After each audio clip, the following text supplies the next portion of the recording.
I think that something else is wrong with YouTube. I think that they are not making money, and I would stand behind people like Eli, the computer guy, that make the argument that YouTube as a business doesn't work, and that once you are looking for pennies in your couch rather than different ways to make money, you are probably failing. But that is different from making the argument that the very pennies in your couch. YouTube is failing. Louis Rossmann's argument last year concerning Alphabet's YouTube.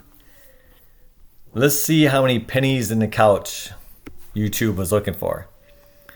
Third quarter ending September 30th, 2024, YouTube apparently found 892 billion pennies in their couch. You do the quick conversion, that would be $8.921 billion. 892 billion pennies in their couch.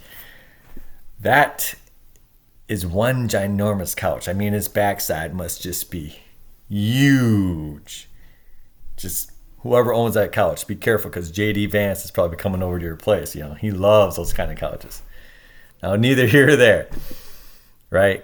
8.921 billion, over 1 billion in growth. Sorry, just under 1 billion in growth. Prior year, third quarter ending 2023. Take a look at this. Google subscription platform and devices. This consists of the Pixel lineup, Google One, some things like that. 2023 ended at 8.339 billion, now up to 10.656 billion dollars. But you might say, Ruben, we don't know where that came from. Well, we got a hint where it came from in the earnings call. And subscription platforms and devices. This was also from Alphabet Investor Relationships from Philip Schindler. The subscriptions, platform, and devices year-on-year revenues increased 18%, driven again by strong growth in YouTube subscriptions.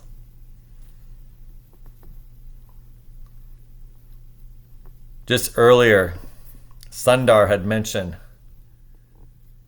when it comes to subscriptions, which are increasingly important for YouTube, we announced that Q1 YouTube surpassed 100 million music and premium subscriptions globally, including trialers. And YouTube TV has 8 million paid subscribers. Those are pretty darn impressive numbers.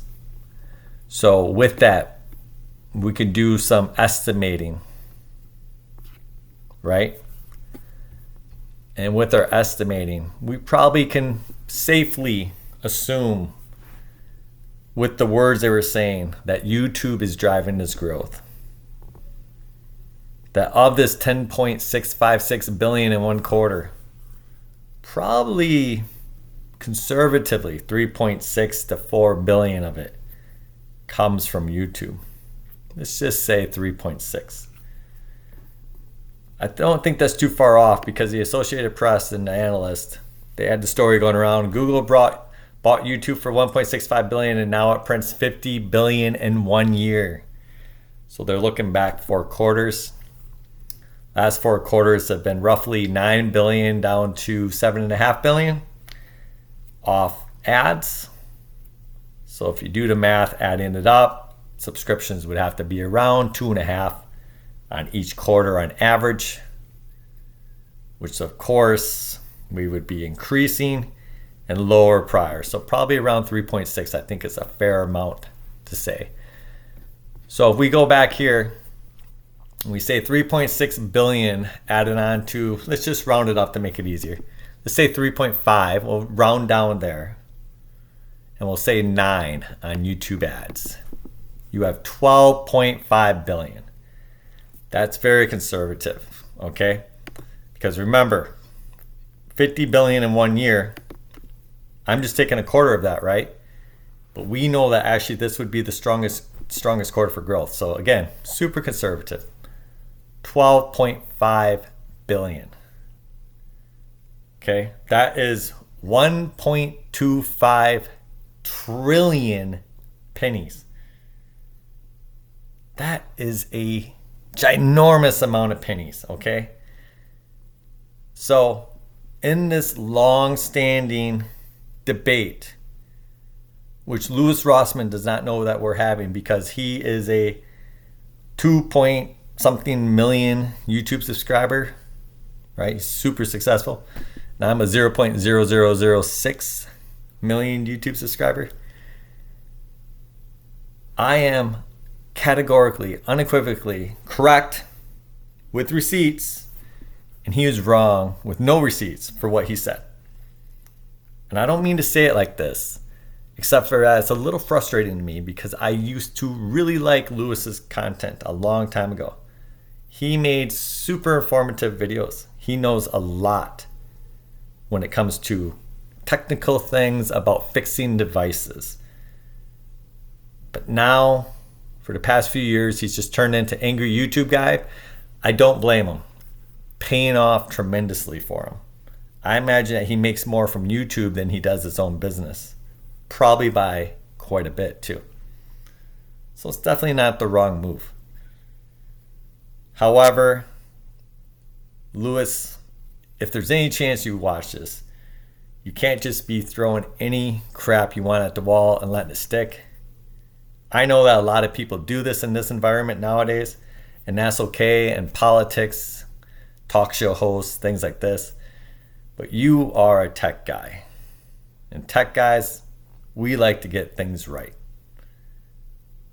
YouTube is not looking for pennies in the couch. Your argument, Louis, I'm imagining he's talking to me right now. Your argument was actually correct for anybody but Alphabet, Amazon, and Microsoft. Because those three companies run their own cloud, they do something called internal dogfooding. Oh, wait, I'm sorry. I should explain Louis's argument. Louis's argument is that YouTube, because of what they do, the server costs, the bandwidth costs, the traffic costs, the manpower costs, CPUs, servers, all this thing, compute, etc., that it can't be profitable.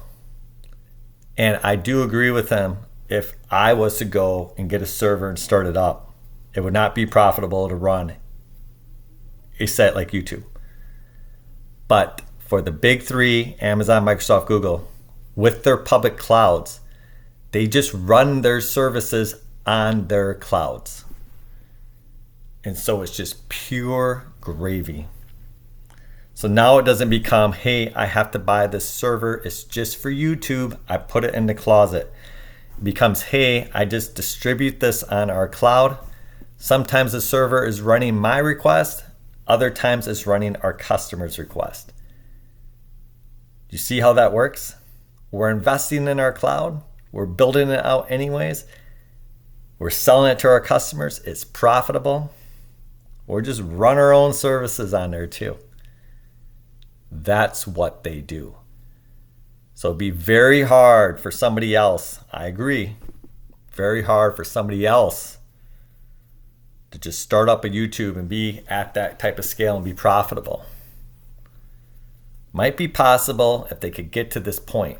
Take a lot of investment costs. But for Alphabet, it's no problem.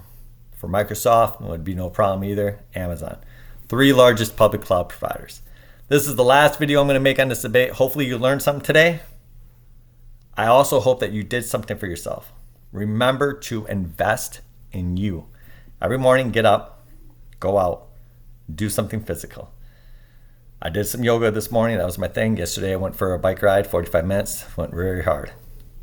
Not only is it good for your physical well-being, it's also good for your mental and spiritual. Whatever you believe about those things. Maybe you just say mental. Doesn't matter. Neither here or there. I wish the best to you. Have a great day. If you got anything from this video, please like and subscribe down below.